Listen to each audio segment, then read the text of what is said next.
Hi, and welcome to today's Daily Chronicle. Today is Monday, March 30th, 2026. At No Kings rallies, anti-Trump protesters speak out against ICE cruelty, Iran war. Demonstrators hold signs while marching towards the Minnesota state capitol during a No Kings protest in St. Paul on Saturday. Organizers behind the No Kings protest said they expected their biggest showing yet on Saturday against the policies of President Trump, with demonstrators energized by issues including the administration's immigration enforcement tactics and the war in Iran. March 28th will be the biggest protest in U.S. history. The group, which compromises a progressive coalition of activists, wrote on its website, "Find your local No Kings event. Make it clear that America rejects the regime's brutality at home and abroad."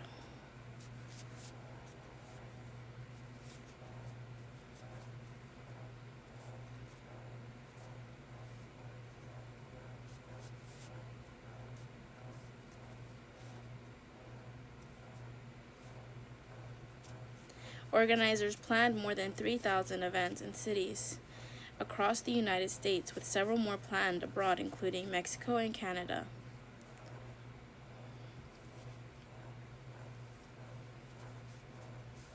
This is the third series of nationwide protests organized by the group,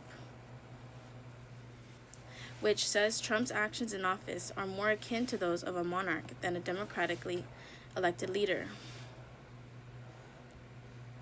People dressed in the author Margaret Atwood's The Handmaid's Tale were among the thousands who came to US 41 and Daniels Parkway in Fort Myers for the third No Kings protest rally. Similar events held in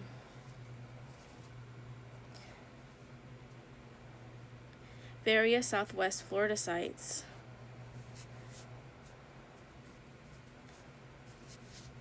other parts of the state, and across the United States and the world. In response to a request for comment about the planned protests, White House spokesperson Abigail Jackson dismissed them as the Trump derangement therapy sessions.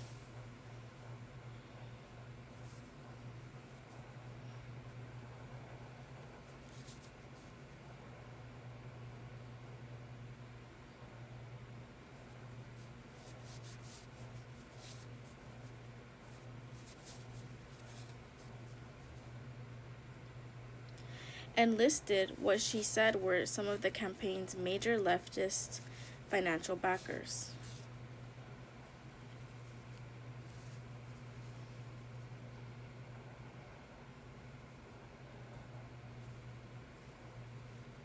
The only people who care about Trump derangement therapy sessions are reporters who are paid to cover them, Jackson said. Useless, vain war. But those attending the protests said they had legitimate grievances with the president and his allies and hoped that mass nonviolent demonstrations might help make change.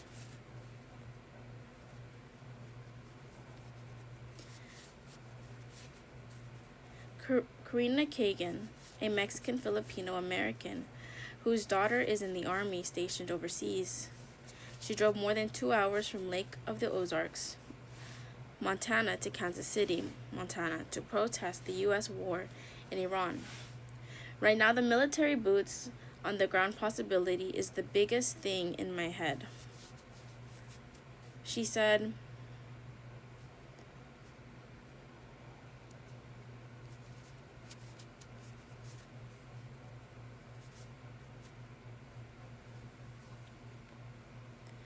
of the potential for a ground deployment of U.S. troops is just useless. vain war by a demented old man, and to have known that all these Americans might die for that. It's just top of mind. Crowds marched through the Country Club Plaza in Kansas City, Montana, on Saturday to oppose the actions of the Trump administration. Trump said he doesn't plan to put boots on the ground, but he also hasn't ruled it out. On Friday, Secretary of State Marco Rubio said that the U.S. could achieve its goals in Iran without ground troops. Trump's stated goals for starting the war in Iran have shifted over the weeks, but one consistent objective he and top administration officials have pursued is the elimination of the country's ballistic missile arsenal and ensuring Iran never acquires nuclear weapons. Kagan has attended No Kings events before and said that she feels a responsibility as a Latino person to make her presence known. We all have our Mexican family in San Diego and all our Mexican friends and whatnot.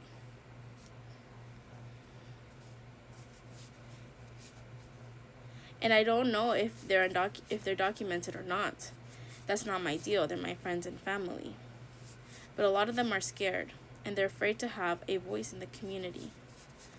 The last round of protests this past October saw some 5 million attendees and spread across 26,000 demonstrations, according to No Kings. At an event in Rutland, Vermont, hundreds of people had gathered by early afternoon, including Hannah Abrams. I'm here because of the incredible amount of cruelty that's going on in the world, she said. This was Abrams' third time attending a No Kings rally. She said she hopes there's no need for a fourth. It's just cruel conditions for people who are taken by ICE. It's the cruel way that they are taken.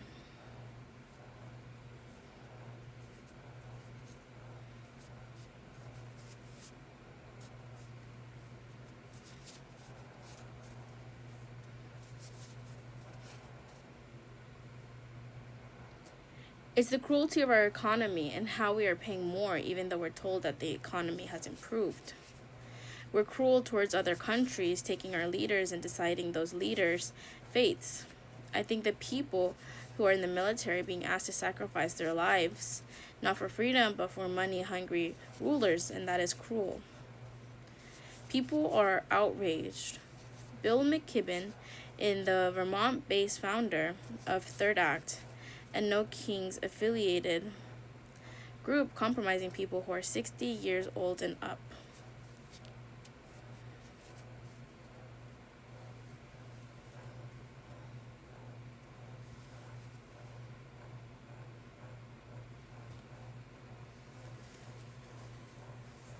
He says integrational solidarity is a key part of the movement and that there are many older people willing to take the streets along their younger compatriots. If you have been to any of the No Kings protests that have happened so far, you'll see a lot of people with hairlines like mine, which is to say scant, he joked.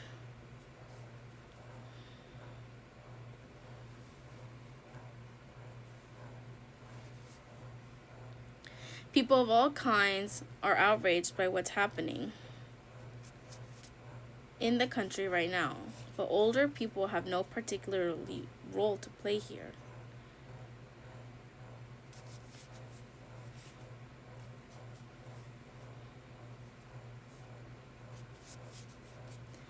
Demonstrators gathered along the U.S. Route 41 in Fort Myers.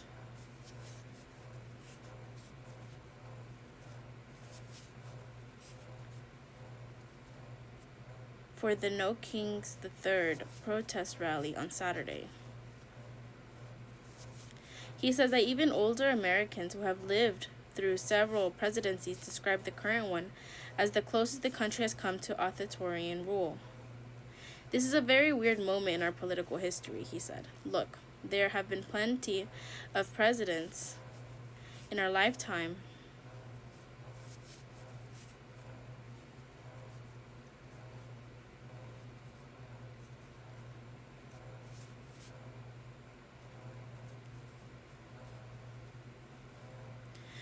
I didn't much like or didn't agree with politically, but there's never been any that I thought were fascist.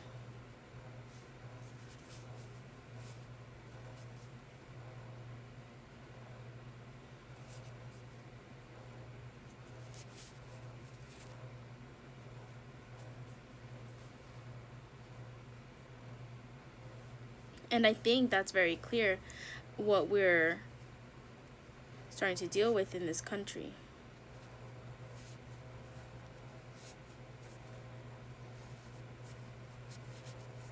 President Trump has said repeatedly that he's not a fascist or a king, and has previously scorned the protests. I think it's a joke. He said last year of the October demonstrations, I looked at the people, they're not representative of this country.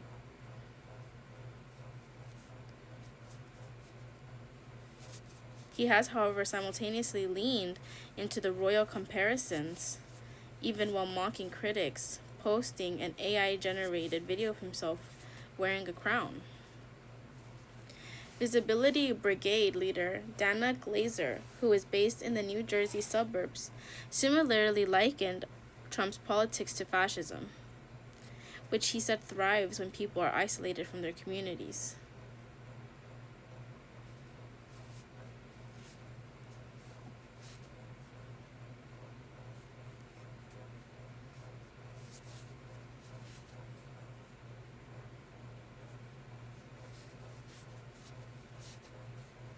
Coming together in protest, he said, helps combat that social seclusion.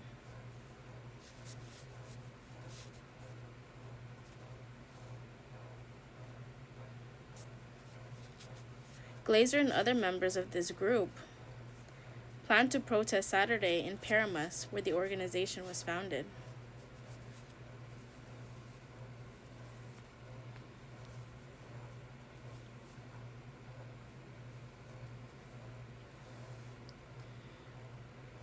We are a force of treating people with individual human dignity and respect and connection, he said. And that's what brings us together. That's why this kind of event is powerful. Is that people suddenly go, oh wow, we have some power. He said he hopes that people will see events like No Kings and be inspired to peacefully protest even when they aren't huge events planned. The reason why we're in this mess is because there is a lack of civic engagement. Overall, because people have been trained that just by nature of voting every 2 to 4 years that they're doing their civic duty, he said. We're obviously in a state of crisis right now, but we're in that state of crisis because of this. Why a 98-year-old federal judge is asking the Supreme Court for her job back. This photo shows an exterior view of the U.S. Court of Appeals for the Federal Circuit building from 2002 in Washington, D.C. A federal judge who has been sidelined for 3 years over questions about her competency is asking the Supreme Court to throw her a lifeline. Judge Pauline Newman is 98 years old, and she wants a chance to hear cases again. Her story shines a light on the aging judiciary, where the average age of federal jurists is 69. Lifetime tenure is now raising thorny questions about retirement. Newman joined the U.S. Court of Appeals for the Federal Circuit in 1984, during the Reagan era. She quickly became a star in the small community that tracks patent law. Former colleague Paul Michael said Newman is more or less the same as ever, but the court around her has changed. It's become more skeptical of patents. She is extremely bright, very hardworking, quite independent, said Michelle, who served alongside Newman for 22 years.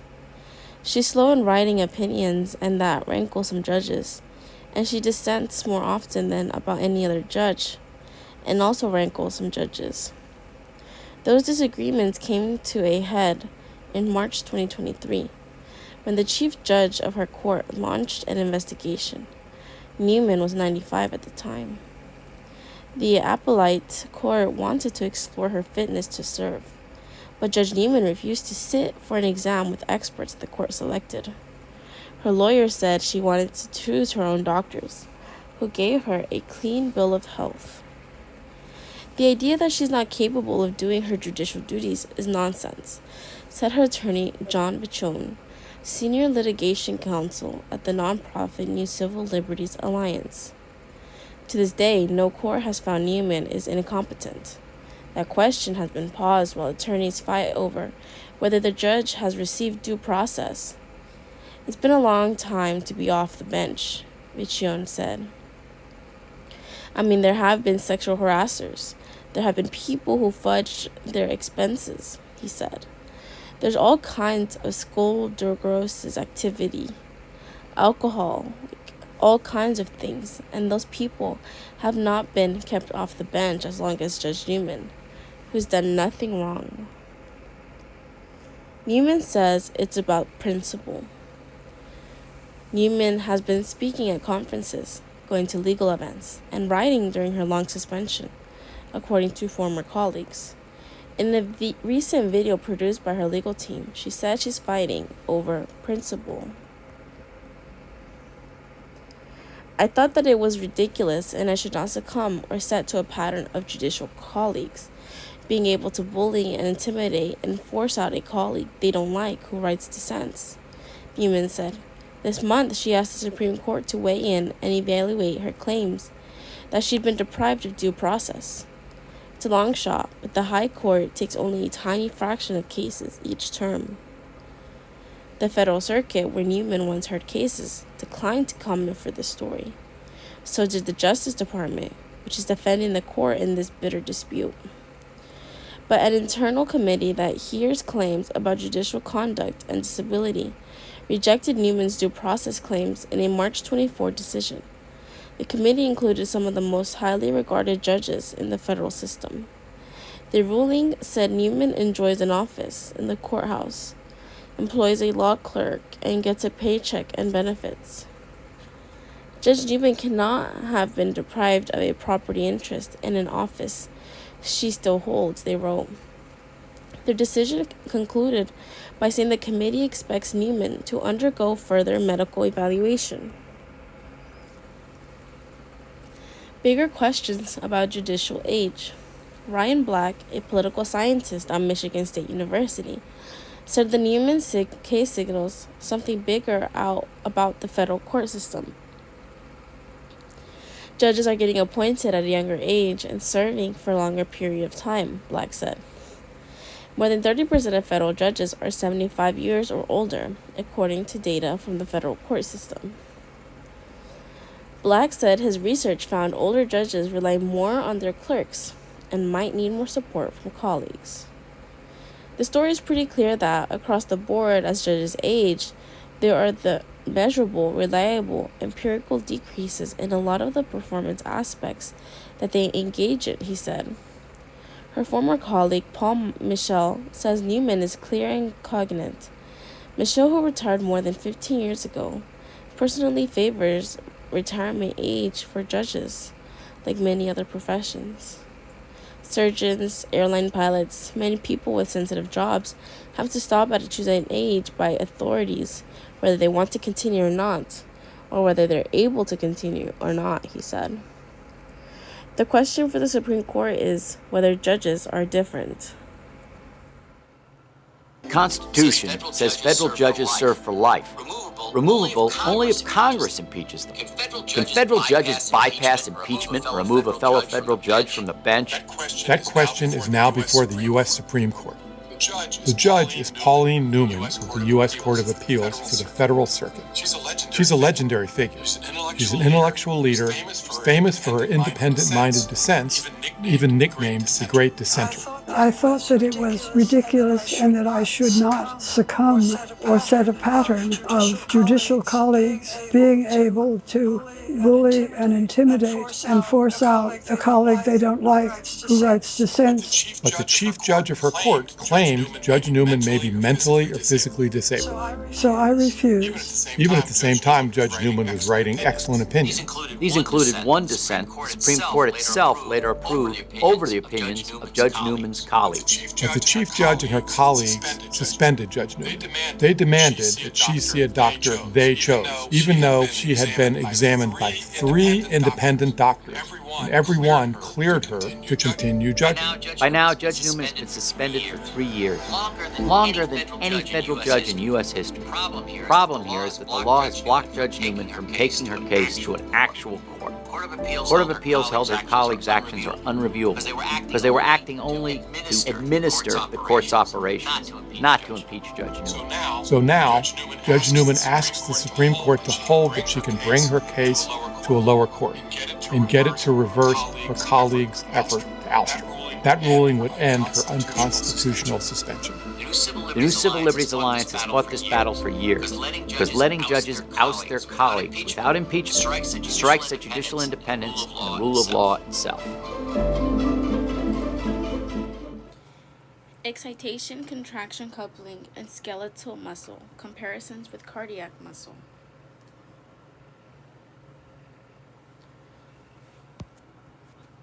Skeletal muscle has high performance role requiring very fast and yet highly accurate contraction.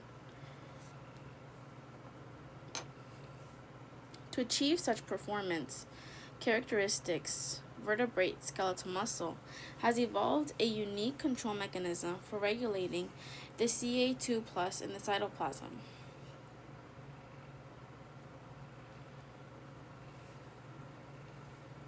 Which in turn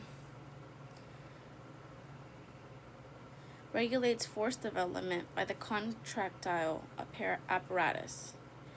To appreciate the unique features of this excitation contraction, EC, coupling mechanisms in the vertebrae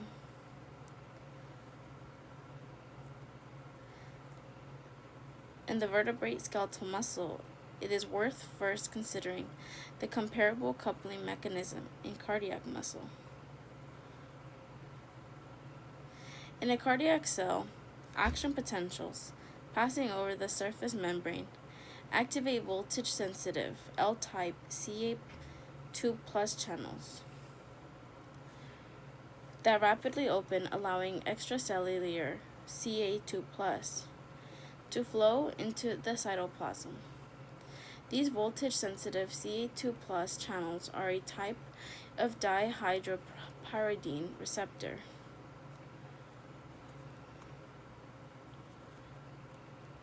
And dihydropyridines such as nifedipine block channel opening.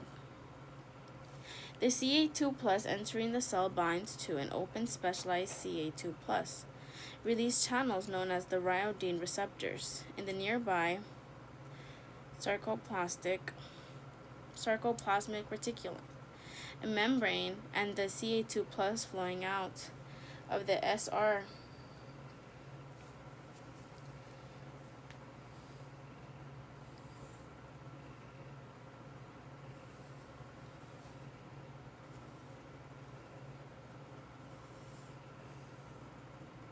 There are only approximately 1/10 as many DHPR as CA2 plus release channels, but that is all needed to activate the release channels.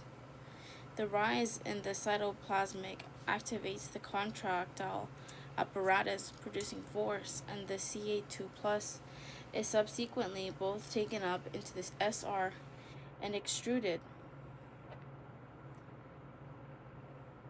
from the cell by Na plus CA2 plus exchange and CA2 plus pumping.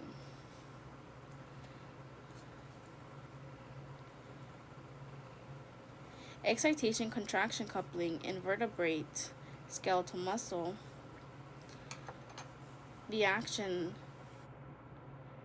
potentials pass along surface membrane and into a network of invaginations known as a transverse tubular system.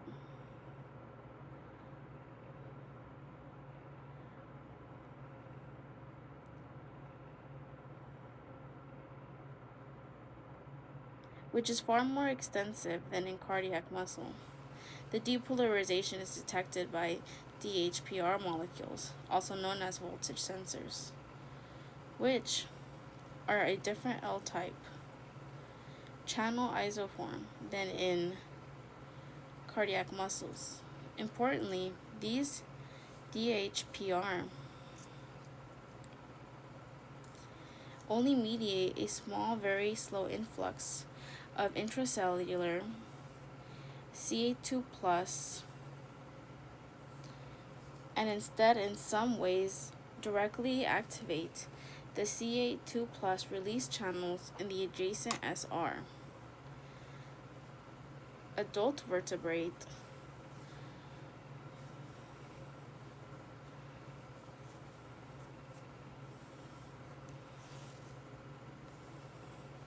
skeletal muscle can contract vigorously.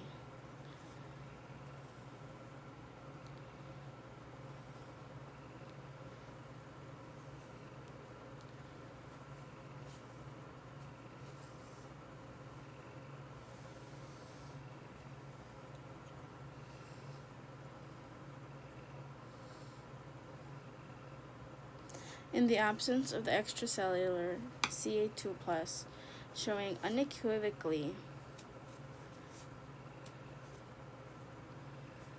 that CA2 plus inflow is not needed for initiating CA2 plus release.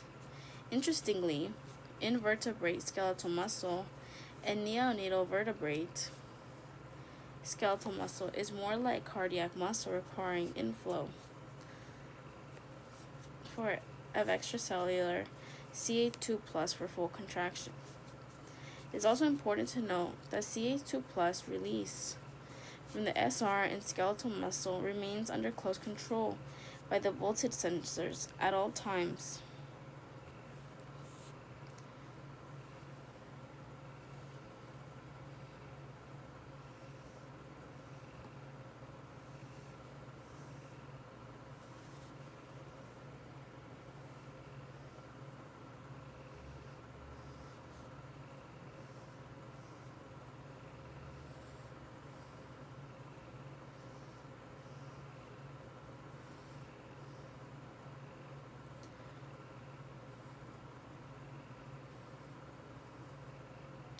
And stops rapidly under close control by the voltage sensors at all times, and is no longer activated, showing that the raised CA2 plus in the cytoplasm is not sufficient by itself to maintain CA2 plus release. To enable direct coupling between DHPR and CA2 plus release,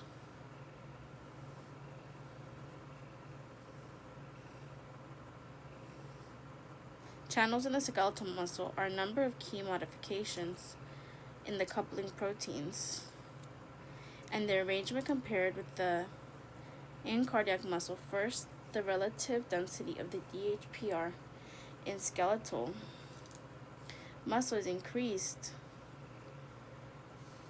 approximately 5 to 10 fold, such that R is one DHPR complex. Actually, a tetrad of 4 molecules.